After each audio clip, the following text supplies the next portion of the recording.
Hey everyone, I'm Fred Ranger and I hope you're doing good. I hope you were able to celebrate the Christmas time if you do celebrate Christmas, or to take some time off and to reflect on the year that we just went through, what a crazy year we actually went through. And also that you kept your creativity alive. That for me, I mean, if you saw the latest videos that I posted, it's something that was dear to my heart, so I could keep continuing to fuel my passion, which is photography, storytelling in this day and age, and some filmmaking too.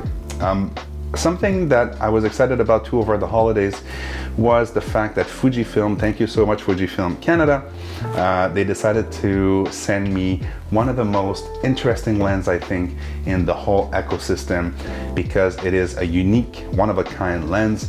This is the ultimate portrait lens for some, and this is the Fujifilm 50mm f1.0, and look at this beautiful lens here. If it can take the focus here, yeah, so there you go. So there you have it. It is quite hefty lens, so this is an all metal weather resistant f1.0, so that's why they call it the Bokeh Master, and you can actually feel it in your hand when you put it on the body. I mean, I would not recommend it.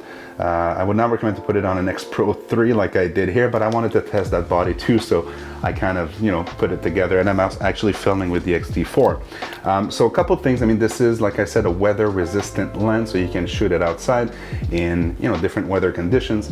It is actually sharp at f1, and I'm gonna put some sample images. I know some people in the comments always ask me, put some sample images. So I've learned, people, I've learned, and I've now putting some images, not just a link to my Instagram or to my blog.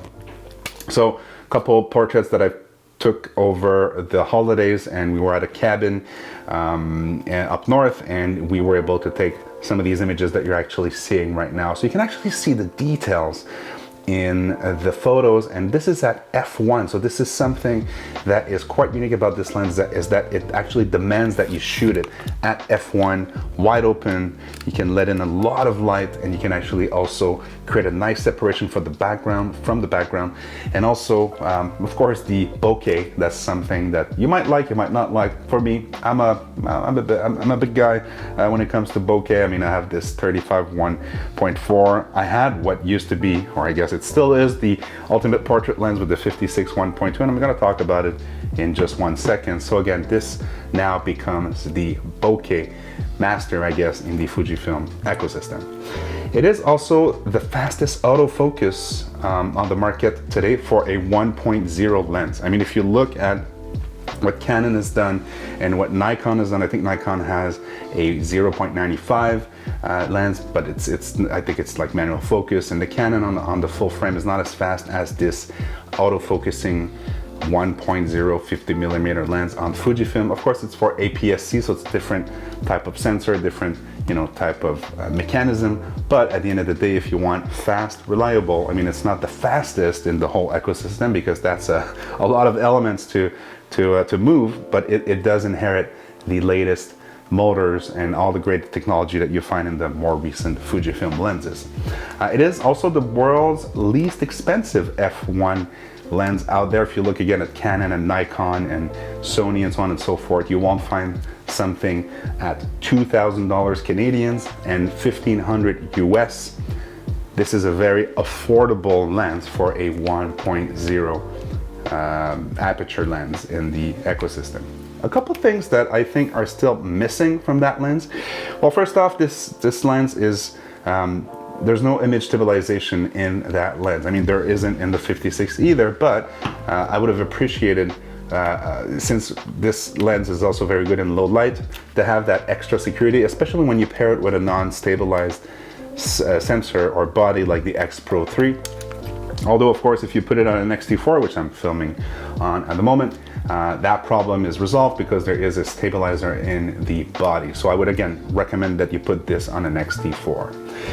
Also, this is not the closest focusing distance. The minimum focusing distance is actually pretty far. I'm looking at my notes here. It's 2.3 feet, so like 0.7 meters.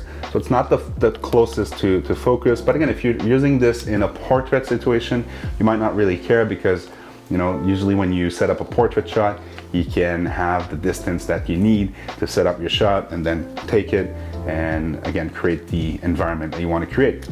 So a couple things that I would actually say about this lens is that if you are considering, if you're a portrait shooter and you have $2,000 Canadian or 1,500 to spend, I would definitely recommend getting that lens. I mean, this is a unique lens. This is a one of a kind. You're gonna be able to create some bokelicious images and some that your clients will actually like, or just if you're an enthusiast, you know, you'll be able to separate that background like no other lens on the market for APS-C. But I would actually say don't discard the 56mm f1.2 that I actually own and that I really love. I've taken some of my favorite portraits while traveling with this lens because it is not that big. I mean, if you look at the size difference, I'll put some B-roll here, but if you look at the size difference, it is half the size, half the weight, and also produces some pretty good separation with the background at f1.2. What you're not getting here though is weather resistance. So this lens is not weather resistance.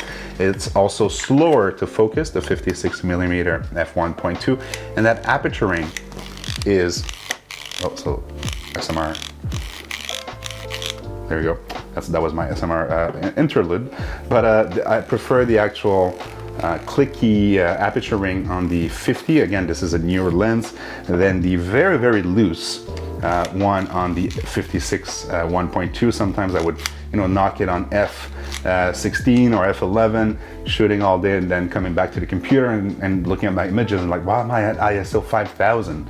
Well, you've just knocked the aperture ring all the way up. So again, this is just some downside of that lens, but still in 2020 produces some of the best and sharpest images that you will find at f1.2. Now, I mean, Fujifilm has created its own competition with this lens, but think about it, this is a lens that's $2,000 Canadian, 1,500 US, whereas here you're gonna spend $500 less on a lens that's pretty capable of producing some awesome results.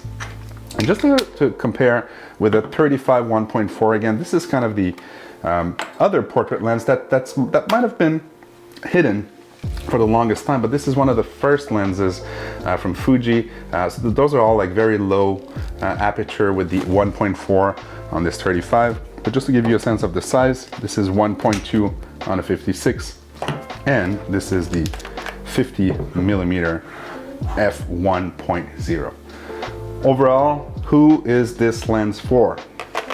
Well, if you are a portrait shooter, if you are somebody that actually earns a living by taking portraits, headshots, weddings, or you want to really shoot in very low light at f1.0 and still get a sharp image, definitely consider this 50mm f1.0. On my end, I'm not so much of a portrait shooter.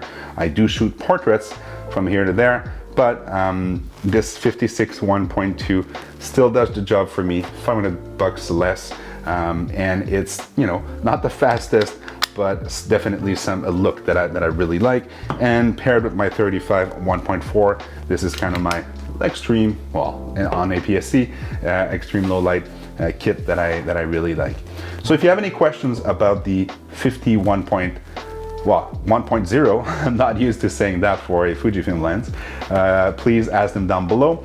Or if you have any questions about any of the gear that I'm reviewing on this channel, let me know. If you want to see more images taken with the 50 1.0, please hit that subscribe button and that bell notification so you know when I actually do an extensive review of the 50 1.0. This is just an overview, first look on the lens. Planning on shooting this also over the next few days and weeks, so I'll be able to do a complete review and maybe some more comparisons with the 56 1.2. And if you would like to subscribe and to follow me on Instagram, I'm Fred Ranger, also on Twitter, same thing. Don't hesitate to ask questions there. And I've been Fred Ranger. Be happy, enjoy life, and enjoy your Bokelicious gear. Cheers.